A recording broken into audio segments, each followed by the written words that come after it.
the goal of developing you is to take information, turn it into application for transformation.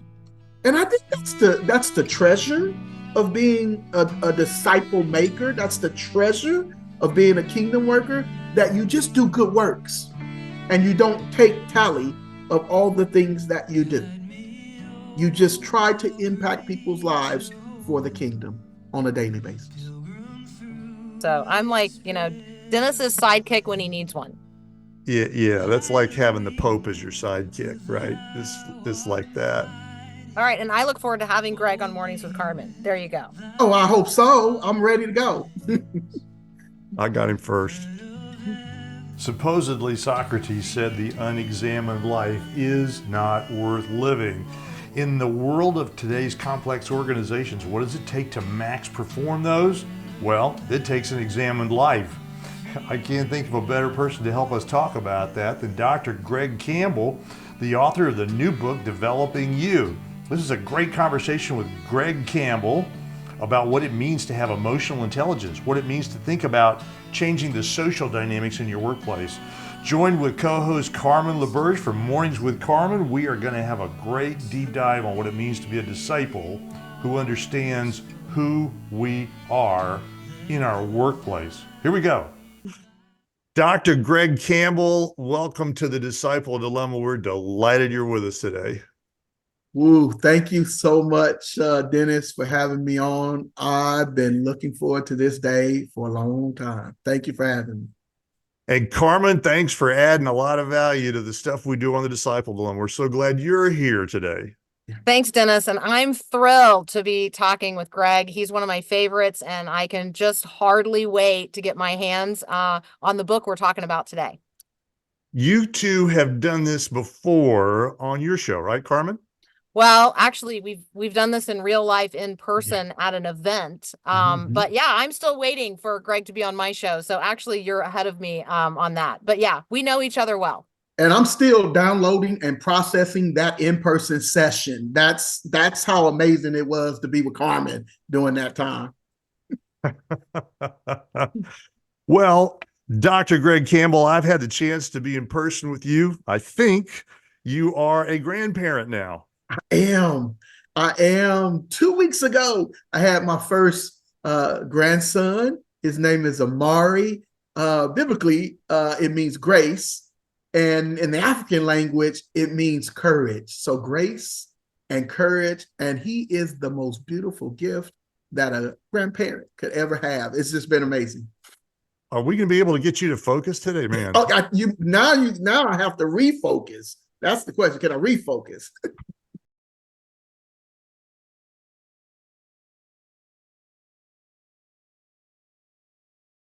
I want to talk about developing you, but the you not being you, the you being us. You just wrote a book coming out in April called Developing You. And I want to lead off on this, and then Carmen can have second round on this one, and we'll start having some fun working through it. But when I think about a title like Developing You, I could get narcissistic, but I know you don't mean it that way. How does modern Western culture conform us to think and develop in ways that your book is pushing back against? What are you trying to accomplish here?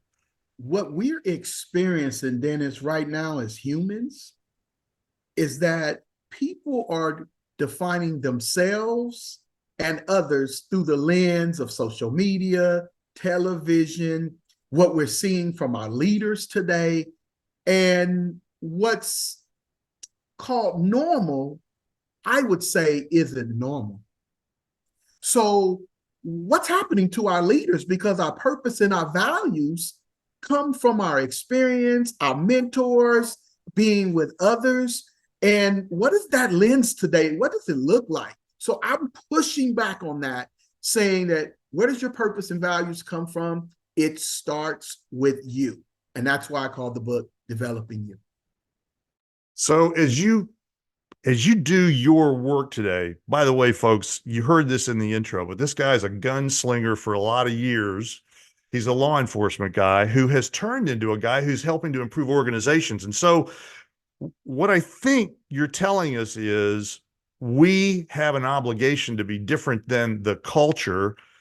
And you phrase that like a lens. So would you just clarify a little bit about some of the thematics that on the bad side? What is the dark side of culture as we get ready to talk about the good side you want to take us into? What do you think about there? Here's what I would say to you. So I'm just a kid from Compton, California. I grew up in the inner city of Los Angeles, and just a little clip, Dennis. Growing up as a kid in Compton, California in the 70s, when I grew up there, it was called the murder capital of the US. It's where the Crips and Blood gangs actually started. When I was growing up, I didn't have one family member that had ever graduated from college. I had at least 6 family members serving 25 years in prison. That was my normal. That was the kids in my neighborhood's normal. And so from a young age, Dennis, I said, I don't want to be normal. I want to be abnormal. Greg, so when you talk about being out of place, part of the gift that you bring to people who have always, they will have never felt out of place or outnumbered or unseen or sidelined, you are able to bring a perspective to those of us who maybe thought we'd never be outnumbered, and now we are. Whether or not, that's about being Christian or that's about being white. And so I do think that God has given you such an incredible life experience. And I know that it didn't always feel like an incredible life experience, but all along the way, you've been cultivating this conversation. And so I feel like this book is a culmination of sorts. Because even when you talk about emotional intelligence, or even when you talk about these 11 transformative practices, these are not new to you. These are things that you've experienced along the way. So maybe talk a little bit about your journey of transformation, and then lead us into a conversation about what's, the practices, the toolkit that you unpack in the book. What I'm hoping, I focus on emotional intelligence intentionally. So growing up where I grew up and in my initial sort of leadership journey, I have 27 years of leadership, as Dennis said, in federal law enforcement. Carmen, I call myself a pracademic. Let me explain what that means. I have 27 years of living and leading in the marketplace. But I also have an academic background. I have a PhD in management. My research interests and expertise is in leadership and emotional intelligence. So I believe that emotional intelligence, or developing you, starts with the 4 core skills of emotional intelligence: self-awareness, self-management, social awareness, and relationship management. I'll explain why those are important. So my journey started with, as a young kid, again, as I stated earlier, recognizing very quick that normal isn't really normal, or normal isn't what I want to be. That was in my environment, what I was surrounded by. And that was a microcosm. It was very small. It was Compton, and I didn't travel the world and get this picture. It was in that small. And so I learned at an early age, how do I take information, then take that information and turn it into application or different behaviors that leads to transformation. So let me sum it up. The goal of developing you is to take information, turn it into application for transformation. That's developing you. The problem that we're facing in society today is, where are we getting the information? You talk every day on your show, all the stuff that is coming in from different places, and our lens of what we're taking into our hearts, the center, our hearts, and in our minds, is just being distorted. And what naturally, I think, as humans, we want to do, we want to be like others. We don't want to feel out of place. It's uncomfortable. It was uncomfortable in Compton, California, being the only one in my kid group that said, I'm going to go to college. It was uncomfortable. Nobody talked about that.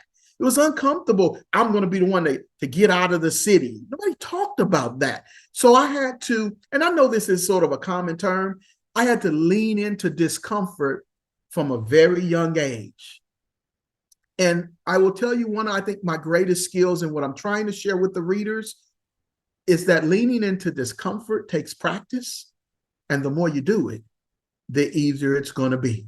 And in a time where normal isn't normal, you're going to have to lean into discomfort, which I would say is to lean into being abnormal.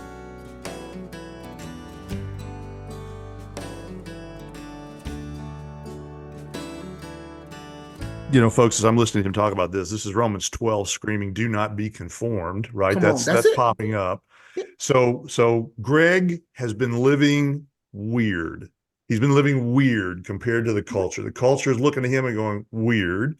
We've got this whole idea that he's just listed 4 points: self-awareness, self-management, social awareness, responsibility, and then this Well, whole relationship idea management. of relationship management. And then, yeah. So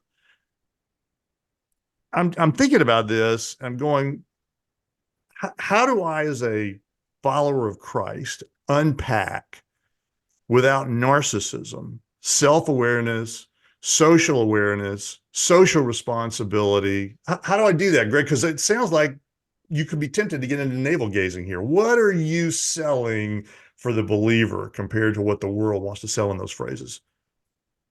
I'm telling you, it's okay to start out with the man and the woman in the mirror. You can call that navel gazing. You can call, I'm saying it starts with looking in the mirror. Let me just give you a picture of that. What we're living in the times now is what we see in the mirror. And what we see in the mirror, we generally lean into those things that we don't like, those things that we see that are different. And then we try to change those things. What I want to say to individuals, as well as we are looking in that mirror, going deeper into what do I see? What do I see? Is to say there is a treasure in you.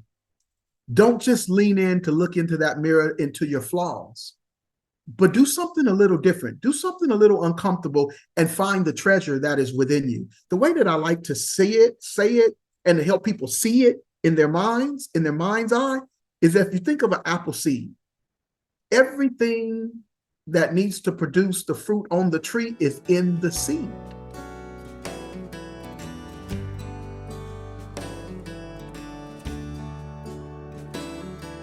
Emotional intelligence. Back in my day, right? I'm male, I'm pale, I'm straight, and I'm very stale, right? So back in my day, running an organization, I didn't care about emotions. I just wanted to get the production numbers done. I didn't care about the way people felt. You're not talking about emotions the way the culture thinks about emotional intelligence. Unpack that one for us so we can go deep dive into what you're writing about.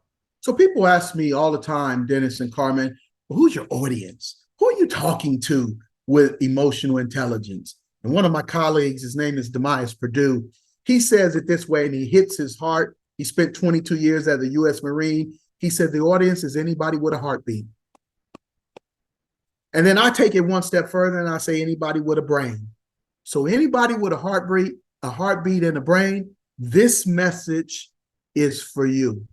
So when I'm talking about emotional intelligence, Dennis, I mean every single human being experiences emotions every single day. Matter of fact, the Cleveland Clinic said it this way: every human being goes through about 60,000 thoughts in a day. Of those 60,000 thoughts, about 200 events are emotional or triggering events. The question that I have for your readers is, do they know how to RUM, recognize, understand, and manage those emotions? You're going to have emotional events every day. I'm going to have them every day. What I'm trying to help readers and those who are listening to this podcast understand is, how do you recognize, understand, and manage those emotions as they happen? Our first endorsement of rum on the Disciple Dilemma. So, Greg, maybe talk about that a little bit. Talk about this in terms of leadership, and when you use the phrasing of emotional intelligence and you're talking to Christians who are leaders, how do we lead with emotional intelligence? Sure. I'm going to start with a common phrase that many leaders have heard. People don't leave organizations, they leave leaders. If we accept that as truth, then why are people leaving organizations? It's because of individual leaders' behaviors. So the question is, emotional intelligence is the foundation. I tell people this all the time. Care if you're a charismatic leader, a servant leader, a transformational leader, a situational leader, no matter what one of your leadership styles are, if they're not steep or the foundation of that leadership is not in emotional intelligence, those 4 skills, then you're missing something. Because first, you're not going to recognize your own emotions, Carmen. And then that's where the pain starts. That's where people leaving an organization starts to happen. Tony Evans said it this way. I love his sermon analogies. He says, and many of us have heard of Dr. Tony Evans. He says, I have an iPhone, but I've never sent an email or a text with my iPhone. And I'm sitting there listening to him and I'm saying, that's abnormal. That's weird. But if you don't use it, it does you no good. And so that's what I'm saying to every human being, every leader out there, that you are experiencing emotions. But if you don't know that you got the app, if you don't use it, then you're not tapping into what you need to tap into. And I believe that emotional intelligence is the app. Emotional intelligence is the answer when you can figure out your own emotions and then start to understand others' emotions and then start to build great relationships. I'll sum it up with this. Results move at the speed of relationships, but relationships move at the speed of trust. And that's the foundation of emotional intelligence. We are talking with Dr. Greg Campbell, his new book, Developing You, 11 Transformative Practices of Self-Development and Emotional Intelligence. And folks, when we come back, Greg's going to unpack all the secrets of the universe in that book. Stick with us.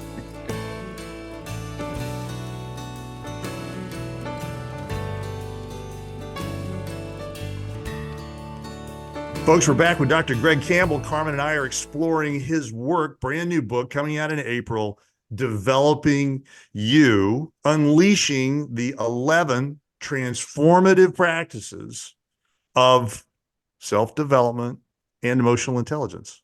So, Greg, one of the things that I love is that you give us an acronym, and the acronym is DEVELOPMENT. So the 11 transformative practices spell the word development. I'm wondering if you'll just give us a preview of those. So, Carmen, thank you for asking that question. And just like rum, I love keeping things simple. And when I was a federal agent, I worked for the United States Postal Inspection Service. It's the oldest federal law enforcement agency. For those of you who are not familiar with it out there, Benjamin Franklin was actually the first postal inspector. But what I learned quickly about the Postal Service is they love acronyms. So I'm still postal blue on the inside. So you get an acronym in this book, and it starts out, it's called development. So, Carmen, the D stands for develop your true potential. It starts there.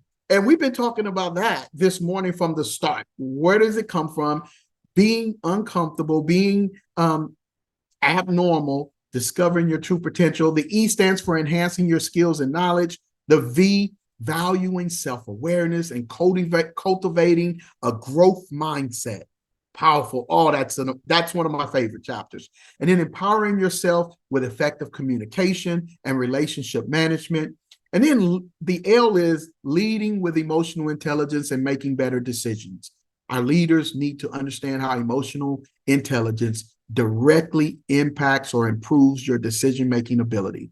The O stands for overcoming challenges and resilience and adaptability. And in today's culture, where you're going to be abnormal, I'm going to steal Dennis's word earlier, where you're going to be maybe even weird, then you need to overcome challenges. You're going to need the skills to be resilient or to bounce back, and then to be adaptable. The P stands for prioritizing wellness and practicing self-care. Carmen, that's important to me because I like to say it this way: the absence of illness does not equal wellness.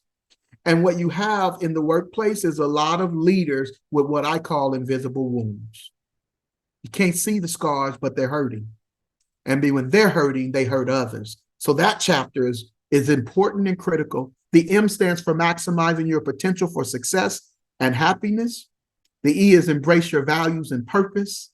The N is nurture meaningful relationships and work-life balance. And I know that can be a dirty word these days, is work-life balance, because there's 5 generations in the workforce right now. And some of us are from a generation that says, oh, I want a career, or you work because you get a paycheck. Well, maybe we have a younger generation now that values their time and their balance in their life. And that's not a dirty word. It's not a bad thing. It's, can companies adapt? That's the question. It's a wonderful chapter. The T says, take charge of your life and live with intention. People ask me all the time, how did I make it out of Compton, California? I lived with intention.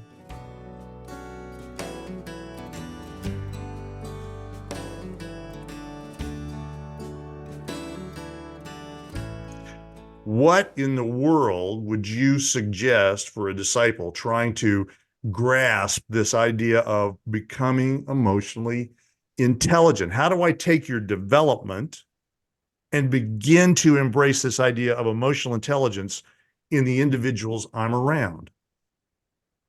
So first of all, I believe, I'm going to use we use the term discipleship. And as a young kid growing up in the Baptist church in Compton, California, our lenses are often shaped by others. Our lenses are shaped by our environments. And Carmen, I thought mission work in my neighborhood, at my little local church where most of my family went, was when we passed a basket around the church, and when somebody couldn't pay their light bill or their gas bill, that's what mission work, what that we called it, the mission offering. And then when I was in my early 20s and became a federal agent and moved to the Bay Area and was exposed, I'm gonna use that word, to the teachings and discipleship of Dr. Samuel Huddleston, he taught me that missions, I was blown away because I'd never experienced it before, that mission work is kingdom work. It's going out. And from there, as his youth pastor, I took kids to Africa, Mexico, Costa Rica, and we just loved God, we obeyed God, and we did what God asked us to do. And what he taught me, because I was also raised to believe that if you were going to be in ministry, then you quit your job in the marketplace and you worked at the church. And he pulled me aside and he said, young man, what do you do for a living? How much do you get paid? He said, you're not going to quit your job. He taught me that God needs disciples in the marketplace. And that's why I call it kingdom work. Every day I get up, I'm excited about going into the marketplace saying, God, how can you use me to touch somebody's life that's coming to a place of work, whether it's in government, whether it's a doctor's office, whether it's a school teacher. That's where the mission field really is at. The church is where the people who believe often come to grow. But we need to be going out to reach those that may never come into a church. And I think that's the time that we are in right now. It's abnormal. It's weird that we need to leave the church to go do real discipleship. Can I ask a follow-up question about being a Christian, let's say in federal government? Like, let's use an example of a place where a part of the marketplace where there are, it's not like there will be in the future, things that are mandated of you as an employee or required of you or expectations that are contrary to your biblical or Christian worldview. It's not like we've got to wait around for that. Those already exist. So can you just address that? Talk to the person right now. They're 45 years old. They work in a government or government related job, maybe as a contractor. And there are things being asked of them or forced upon them that are contrary to their Christian or biblical worldview, but they do need to keep their job and do what they do. Yeah. Can you help us have a conversation about that? Yes, absolutely. And thank you for asking the question. So, Carmen, I would say it this way. First, let me set the foundation. Let me give you the answer first, and then I'm going to give you an example. So, emotional intelligence helps you to embrace your purpose and your values. Why is that important? Because if you're not careful, your values and your purpose will be shaped by others that are living what we now call normal. And what your goal should be is to be abnormal. Now, let me just give you some examples of what I mean, how to be a kingdom disciple in the workplace, doing what you do every day. I worked in government for 27 years. You can't just go in there talking about the Bible, saying John 3:16. So I would do things like this, Carmen. Here was my first motto, was witness at all times and use words only when necessary. What I mean by that is my people were watching my behaviors. How was I living my life? What was coming out of my mouth? What was in my heart? Matter of fact, the book says, out of the heart, the mouth speaks. So there's some corrupt hearts out there. There's some hurting hearts out there. And there's some people that need heart transplants. And guess what? I'm the doctor without being in the hospital. And maybe the hospital is my government office building. And I begin to do surgery on the people in which I led and the people I which I served with by living my life in a godly way and letting them watch me live. Matter of fact, Carmen, I won't talk about the brain much, but this brain is a powerful thing. There's something called mirror neurons. And as you begin to let your behavior reflect one thing, the people who you lead and the people who are around you will mirror your behavior. The question is, leaders, what are they mirroring?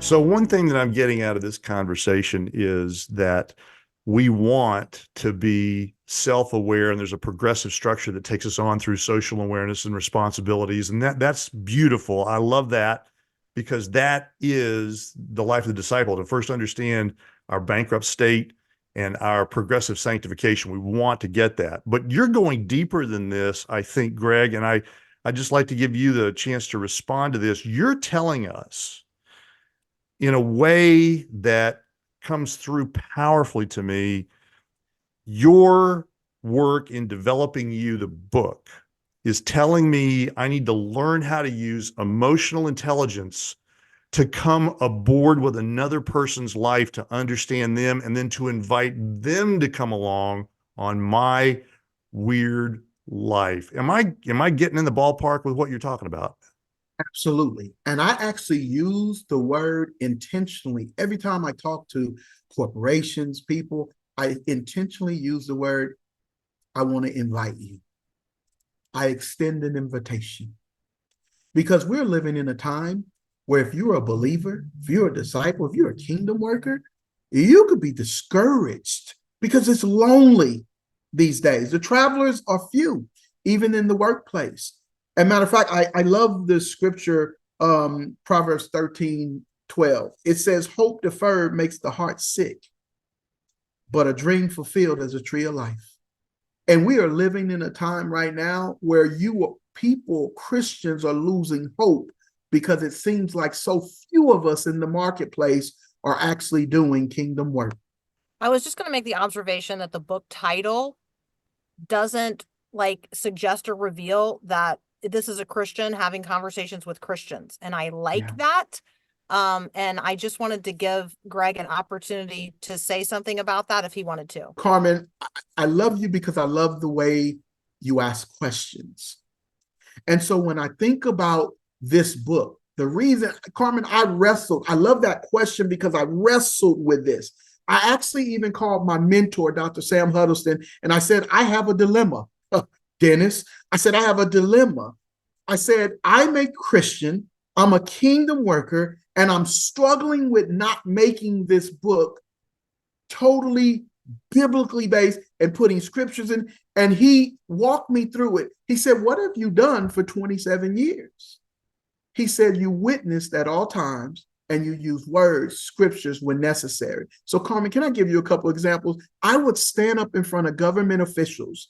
I would stand up at U.S. Attorney press conference. I had the opportunity to be at the White House and in front of important people, and I would say something like this. One of my favorite books says, "So a man thinketh, so is he." I would say things without actually quoting the scripture, but I would tell stories from the book. And what I would like to say, what I said to people and what my goal was, is that I would always think of, I'm going to open the book, I'm going to learn some of the things in the book, and then I'm going to become the book. And that's what I invite our leaders to do. That's what I feel this book does, is I didn't need to put a whole lot of scriptures in there. It's almost like a parable. Those who needed to get it, you're going to get it when you read this book. And then those who needed to receive it in another way that's more palatable to them, they're going to receive it as well. And then probably the most important thing in the book for me is I'm not even though I believe self-awareness is important, I don't believe you stop there. It's not enough to just be aware. You got to take information, turn it into application for transformation. The goal is transformation. So after each chapter, I have these areas called so what, now what? Now that you've identified the issue, the challenge, what you see, now what are you going to do? And I call that so what, now what? That's turning information into application for transformation.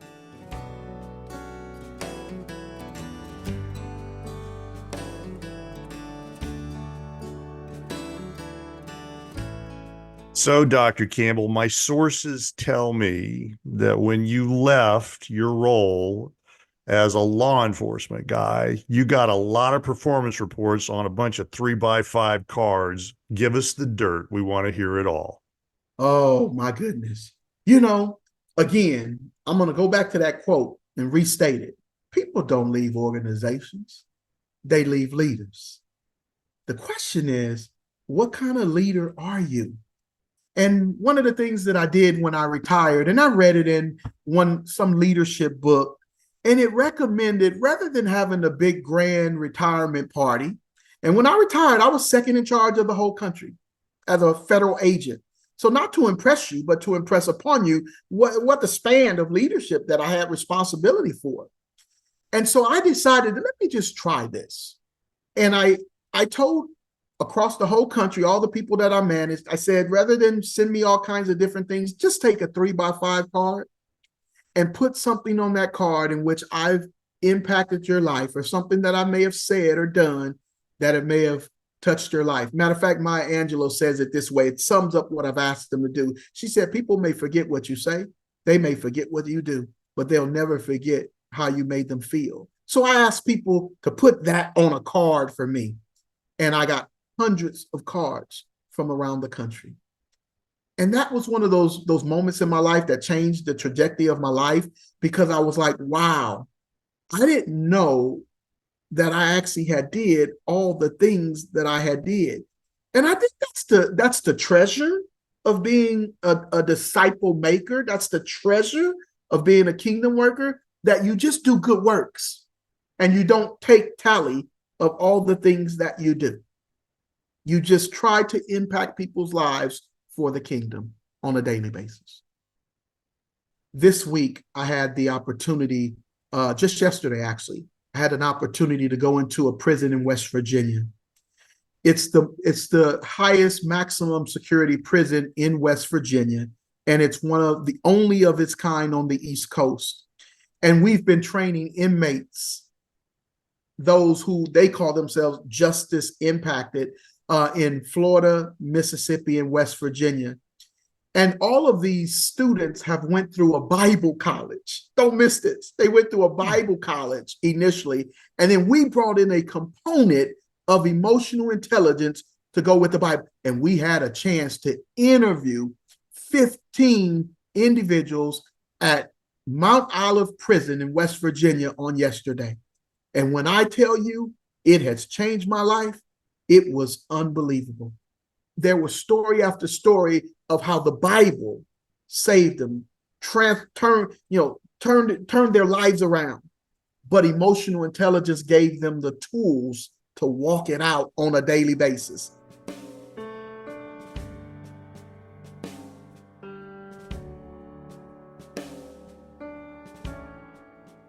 Greg, it's been so great to be with you today, to preview the book.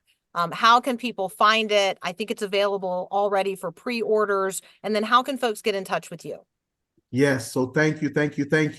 I have provided the website.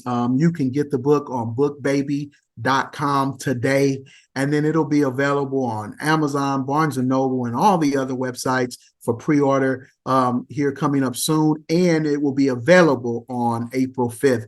You can reach me at G Campbell, CAMPBELL at GCJenterprises.com. That's G Campbell at GCJenterprises.com. And then the book is just hot off the press. So I'm working on my new website. It should be up this weekend, and it will be called www.developingyou.co.co. So www.developingyou.co. Greg Campbell, the author of Developing You. Good luck with the book launch. We're prayerful for the book launch, and we're thankful for you being with us today on the Disciple Dilemma. Thank you. And Carmen LaBerge, thank you for hanging out with us today. You can catch Carmen, Mornings with Carmen, on Faith Radio, and you can also creep her website, carmenlaberge.com. That's LABERGE.com. All right. And I look forward to having Greg on Mornings with Carmen. There you go. Oh, I hope so. I'm ready to go. I got him first. Would you help the church think more about discipleship? Would you help us get the conversation started to talk about the biblical discipleship Jesus gave us? Please follow us. Our website, www.thediscipledilemma.com. You can find us on YouTube, LinkedIn, Instagram, Facebook, and all the RSS feeds. If you'd follow or like us, you'll help us get leverage in the digital marketplace to talk about the fact that discipleship needs to be talked about. And as always, folks, thanks for listening.